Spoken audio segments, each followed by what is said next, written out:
Good afternoon, everyone. I'm here with the acting administrator, the administrator of the FAA, Brian Bedford. Sorry about that. That's okay. You know, it was in my head for a while. No, you don't. Always our great administrator. I want to talk about our holiday travel coming up. We're going to have a busy road, rail, and air as we come into this Thanksgiving season. Just want to run through some of the numbers that we're seeing and what we expect as we look forward to the next week of travel. So by car per AAA, we anticipate seeing 73 million Americans hitting the road this Thanksgiving season. We anticipate the busiest travel on the road in the afternoon of this coming Tuesday, Wednesday, and Sunday. So if you're planning your travel, think about when you depart, because the afternoons of those days are going to be busier than the rest. This travel season by car, we have incredible gas prices, on average 3.2 cents a gallon. So if you're going to travel by car, you're going to be able to put gas in your vehicle at a very affordable price. On top of that, if you're flying and you need to rent a car domestically, our car rental prices are down by 15%. So it feels very good where we sit with the president's economy and what he's done with regard to his energy independence push and energy dominance push. In regard to rail, we anticipate there will be 1.2 million passengers this year by rail, a very big number. In regard to air travel, this is going to be the busiest Thanksgiving that we have on record. And I think you all might note that it seems like every Thanksgiving, every Christmas, every 4th of July seems to be an announcement of record travel. I'm going to come to that in a second. But this week there'll be 31 million passengers flying by air as we look to the week. That's per the airline industry. Tomorrow will be the busiest day. There'll be 52,000 flights tomorrow as Americans board aircraft, fly across the country. Maybe they're going to go to sporting events, they're going on vacation, or hopefully they're going to spend time with their families. Now, we anticipate there's going to be solid staffing in our towers and TRACONs and centers throughout the airspace, and that's different than what we had over the shutdown. But we do have some weather in the forecast. I'm not a weatherman, but if you look out to the Seattle area, in the Midwest, the Great Lakes, we are going to have some weather. And so if you are traveling by air, I would just ask that you stay in touch with your airline or update your apps so you know if your flight has been delayed or moved at all as you're planning to come to the airport. Always great to stay in touch with the airline that you've booked with. Just real quick, I want to touch on a couple of other issues. During the shutdown, 44 very long days. Shutdown, but in the last couple of weeks of the shutdown, things became very challenging in the airspace. Many of you reported on it. We had significant delays and cancellations. The administrator, in consultation with DOT and his safety team, we took historic action to reduce the capacity in the airspace because of what we saw in the staffing in our towers. And that decision was not made lightly, but it was based on the stats that we were seeing and what we thought was appropriate to maintain a safe airspace. You've also heard that the president announced that we should reward those great air traffic controllers who didn't miss a beat. They never missed a day. And so Administrator Bedford and I announced last week that we are giving $10,000 bonuses to the air traffic controllers who didn't miss a day, and the technicians. You don't report on the technicians a lot, but the technicians are the ones that come into our facilities and make sure that some of our very old equipment is actually operational. And if they don't come to work, we don't have equipment that works, you can have all the air traffic controllers you want in the tower or TRACON, you're not going to be able to control the airspace because the equipment is down. And so those two working together made sure that we had a very functioning and safe airspace. So at the president's lead, we decided we would give them a $10,000 bonus, a reward for their great action during the shutdown. I mentioned that this is the most historic travel Thanksgiving we've had, the busiest one. And I don't know if you all know this, but here at Newark, There was a lot of press at Newark by what happened in the spring. We had 2 outages, 30 seconds each, and then the radar had a reboot. So we didn't have radar in this facility at this airport for a minute and a half. And it was troubling for everybody. And this team, DOT and FAA, worked with the CEOs of the companies that provide services to us, and we very quickly remedied the problem. And so now for the New York traveling area, so JFK and LaGuardia, this is the most on-time airport that you have in the New York airspace. That's the kind of dedication and devotion and speed at which the Trump administration, the FAA, and the DOT are working to fix the problems that we face in the airspace. And I think it's important, again, the busiest Thanksgiving, we're going to have a busy Christmas, and as it gets busier, it underscores the point that we need a brand new air traffic control system. Again, we're going to add these eVTOLs, the Ubers in the air, and we have drones that come into the airspace. And so to sit back and think that we're going to not have more delays or more cancellations if we don't build a new system is asinine. So in the big beautiful bill, we got $12.5 billion to start the process. We need another $19 to $20 billion to complete the process. We can't start that phase of the build until the Congress gives us the money. So we wait. And the longer we wait, the more time it takes. And so I would just encourage all of our House members and senators to look at what the FAA needs to build this system the right way that Americans can be proud of and send that money to us. And a lot of us have talked about politics, and there's a lot of blame that's sent one way or the other. This is an issue that everybody agrees on. It's not Republican, it's not Democrat, it's not conservative, it's not liberal. Everybody agrees that we need the money to make sure we have the best-in-class air traffic control system. And so I would encourage the Congress to get to work and find that money, and I know when they do, the President's going to sign that bill. But I bring that up because if we want to have less stories about delays and shutdowns, let's actually do the work to fix the system that oftentimes is causing those delays and those cancellations, and that is building a brand new system, and we can't do it again without Congress's help. I do want to pass it off to our administrator, who has done an absolutely fantastic job at the FAA, working massive hours with his team as we were navigating the risks in the airspace during the shutdown. And he's hit the ground running. He was confirmed this summer, but I couldn't ask for a better teammate and partner as we've gone through this process. I'm going to give you Brian Bedford, Administrator of the FAA. Thank you, Secretary Duffy, and good afternoon, everyone. Thanks for joining us today. Well, as the Secretary's already pointed out, it's going to be a busy week for us. The airlines, the travel sector in general, airports, TSA, FAA especially. For us, this week is our Super Bowl. And I'm here to tell you we've got a great plan. We're past the lapse. Controllers are back at work. They're excited to be back on the job. They're excited to be compensated to be back on the job. So we're all thrilled that we're happy to tell you we've got a great plan. The Secretary mentioned there's some weather in the forecast, but please be confident that the folks in the towers and in the TRACONs and the en route centers, they have a great plan, lots of different strategies we run to manage traffic safely and efficiently in all conditions. So again, we're very happy to be back.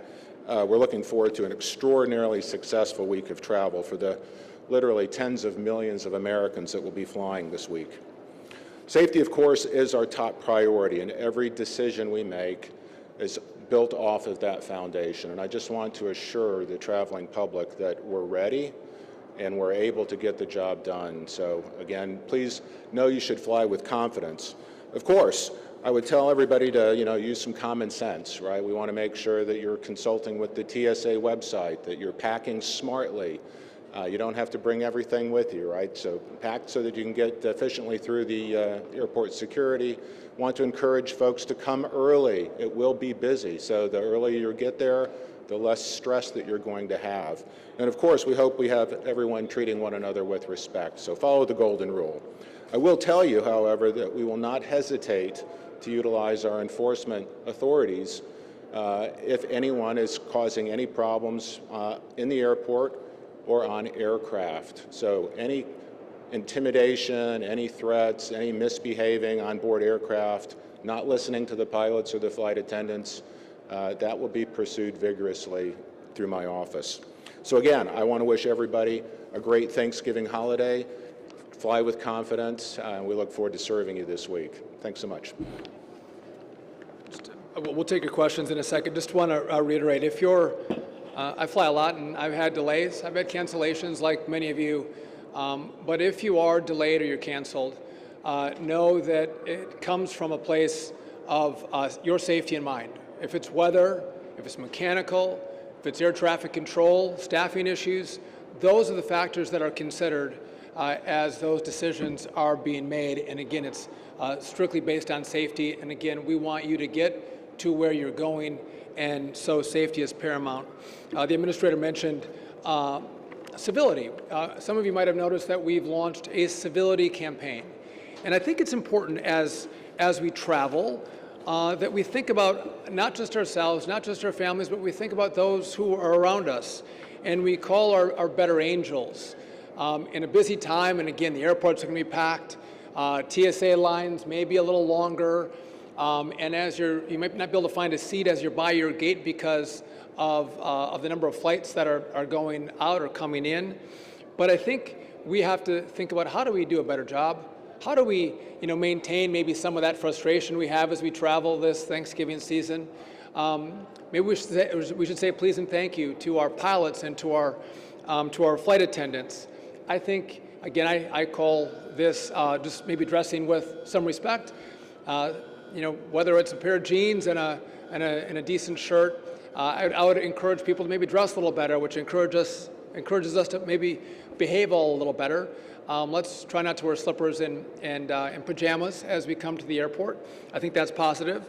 If we can help someone as we're getting on the aircraft that might need some help putting their bag in the overhead bin, and you're a little stronger, a little buffer, you've been lifting, stand up and offer to grab that bag and put it up for someone who's having a more difficult time. Common courtesy and civility, I think, is going to work well. And I'd ask you to please be patient with our TSA and our gate agents. And again, they're working their hearts out to make sure that this is the best experience possible for you and the safest experience possible for you. And again, a little gratitude goes a long way. And if we all do that, I think we're going to have a far better travel season. And by the way, we're going to get to our families on Thanksgiving with a lot better attitude. Who couldn't ask for that? You guys can fight about politics when you get home for Thanksgiving. Let's have this be the pre-run that is politic-free and very friendly, with please and thank yous and a lot of gratitude for all the work that happens to get you to your final destination. With that, we're happy to take some questions if you have some for us. I appreciate that. I actually almost wore a pair of jeans, and I'm like, I better not if I'm going to talk about dressing up. Chris Van Cleve from CBS News, sir. If you'll indulge me, two quick questions. One, every time we have talked to flyers in the last 2 weeks since the shutdown ended, they've told us the same thing, that they had some apprehension about whether they should keep that Thanksgiving flight, whether they'd be on time, whether it'd be safe. What do you say to flyers who are still a little unnerved after what they saw during the shutdown? So, we talked about that as we went through the shutdown. I didn't know when it was going to end. I didn't have a crystal ball, and we saw things getting very bad in regard to on-time flights and cancellations. Well, the shutdown ended soon enough. Our controllers, as the administrator just mentioned, are back at work. And so, again, you're seeing more on-time performance in the airspace. And again, our priority is your safety. And it's always been our priority. And that's why there were the level of delays and cancellations. So, again, if you can still get a ticket and you can still fly and your family still wants to see you, book that ticket, jump on a flight, and don't be afraid to fly this season. Again, I can't control the weather. I can't control the mechanics of an airplane. But things look good from the air traffic control side. We are back to staffing levels that we had before the shutdown, I believe. So, and on the subject of air traffic, you got some pushback from the union, and I've heard from some controllers who maybe missed a day because of a child care issue or missed a day because of the stomach flu. For the folks that were there, working 5 days or 6 day weeks for the bulk of it, but maybe missed a day here or there, is there something you can do to recognize those have said that there were some that were consistently out, and for the most part, everybody else did the best they could. I think you see the administrator and I have been very grateful through the course of the shutdown and recognizing some of the difficult circumstances our controllers were going through. And we talked about that quite a bit and recognized it. But we have to look and say, where's the cutoff? And if you got 100% on your test, you get the sticker that's a scratch and sniff sticker from the administration. Again, I know some people are not pleased with where the cutoff was, but to be clear with regard to our air traffic controllers, even those who had unique circumstances come up, maybe they would have been there but for they got sick or a child got sick, all of them received full pay, even the ones that didn't show up as much as they should have. Everybody got paid for every single day they would have worked, even though they didn't work. So there is a benefit that comes, but this is the above and beyond. $10,000 is a big paycheck, and again, who should get that? I think the ones that had the peer record, and that's the decision that we made. And I think in the future, a lot of controllers would think, hey, there could be a reward when I show up. And I'm going to do all I can to be there every single day to serve the American people. And I know that I'll get paid at one point, but if I have a perfect attendance record, there could be a reward at the end of that rainbow. You want to add anything to that?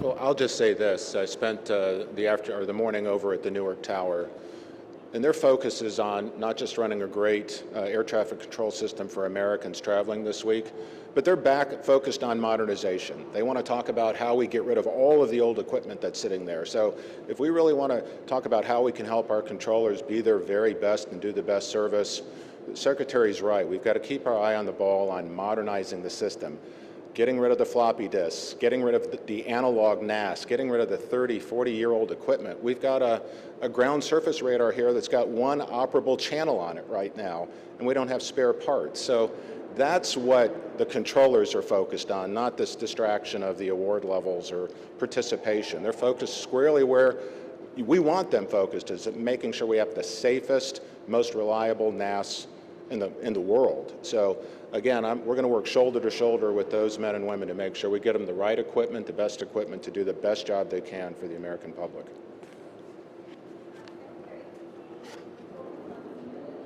Yeah.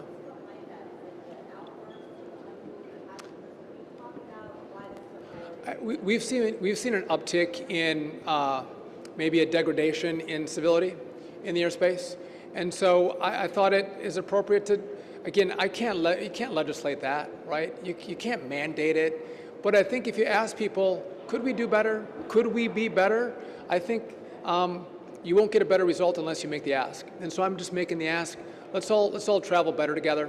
And again, I think it honors our country, it honors our families, it honors our fellow passengers. And so I've made the ask, and again, I think we can do a better job. And by the way, most flights are pretty darn good, and people do behave really well with one another. It's just a few of those times where, again, don't take your shoes off and put your feet on the chair ahead of you. That's just, or maybe don't play your movie without headphones on. Just some simple things that can annoy the folks around you. We don't have to do that. And so just be cognizant and courteous. That's the ask. During the shutdown, you mentioned that 15 to 20 controllers per day were retiring. I'm wondering if that number has kind of leveled out to the normal levels, and do you expect that to impact either holiday travel or travel going forward in the future? So I'll kick it to the administrator in just a second, but you all know we're short air traffic controllers, and we were doing both ends. One, we were trying to bring more air traffic controllers through the academy, get them trained up and get them certified. By the way, we are 20% up year over year because of this surge that we've tried in the academy at Oklahoma City. That's the new controller. The experienced controller can retire after 25 years of service. We asked them to stay on. We said, would you please stay, don't retire. We'll give you a 20% upfront cash bonus per year that you're willing to stay beyond your date of eligible retirement. And we did see a number of those older, more experienced controllers take the retirement. And again, but that goes to show you how hard we're thinking about how we can make up that difference as fast as possible. I'm not sure if you have any new numbers on that or not. I know we had the numbers from the shutdown, but any new numbers on that? I don't have any specific numbers to share on that. I will tell you that putting in paperwork to retire isn't the same as leaving the job. So we're more than adequately staffed to get through the holidays. We are getting more folks through training faster than what we have seen in prior years. That's, again, putting incentives for trainers, to get guys signed off more quickly and more focused curriculum.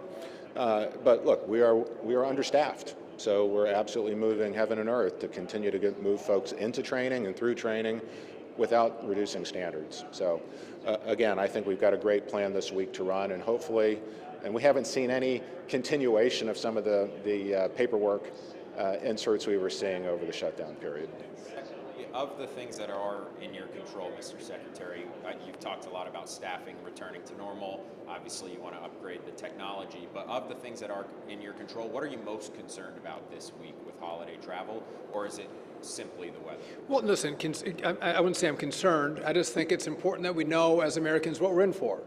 We're going to have a lot of travelers on the road, a lot on the rail, and we're going to have the busiest Thanksgiving season ever. And so it's going to, with that, it's going to be a bit congested. Let's be ready for that. And again, as the administrator said, come a little early. Don't be rushing through the airport because the lines might be a little bit longer. And then, tack on your best attitude, and we're going to get through this and have a great Thanksgiving with our families. Are we back to normal as far as normal flight capacity as far as the airlines are concerned at this point? So we had in regard to the 10% announcement that we mentioned during the shutdown. The first tranche of that was a 4% reduction, and then we went another 2 for a total of 6% reduction in flight capacity. Yes, that's all been rolled back, and we're at no restrictions in regard to flight capacity. Following up on that, will the FAA issue enforcement actions against the airlines that didn't comply? I'll take that. Yes, the intent is that we will be sending out letters of investigation to any of the airlines who we don't feel lived up to the requirement to reduce capacity. That's going to be an ongoing investigation. When we have something to report, we'll share it with you. And that's important. We want, when we have a directive from the FAA, we need our airlines to comply with it. And through that investigation, if those airlines did not comply, some did not comply, there should be accountability, and that'll be an ongoing discussion and investigation. Yes? I was talking to passengers this morning about your civility campaign. They feel like it's putting the onus on passengers to create a more pleasant air travel experience. I know you're putting billions of dollars into this revamp for ATC to make that better, but can you talk about what you're doing immediately on your end to help with the air travel experience, and talk directly to passengers here? Well, so I would just tell you, yes, can everyone do a better job? Can TSA do a better job? Can we do a better job as we bring more air traffic controllers online and we get a brand new air traffic control system up and working so we have less delays and less cancellations? Yes. Those things, can our airlines maybe do a better job on their end? But in the end, it's my responsibility to behave well. I can't offload that to anybody else. It's me. And how am I going to behave? How I'm going to have my kids behave as we travel together. How I dress, I can't blame on anybody else. I made that choice this morning when I came to the airport. So that's just the ask, and I think I'm not trying to put a blame on anybody. I'm just asking us all to be better and do better, and then we'll all have a more pleasant experience. And it's no one has to, again, I can't fine you if you don't comply. I'm not looking to do that. But I'm asking, let's all do this as better Americans. That's it. You had a question? Yes. You mentioned that there's a significant by rail. Obviously, a big concern here is the Gateway project. Can you speak to where that project is now that the shutdown is over and the FTA is doing its review, and the GDC has said they have suspended all the DBE contracts that were the subject of that review? Yeah, so I need to get an update from Transit, but I don't know where that review is, and if they've said they've complied, I got to verify that with our team. Haven't done that yet, but look forward to doing that. One more question. Come over here. Yeah.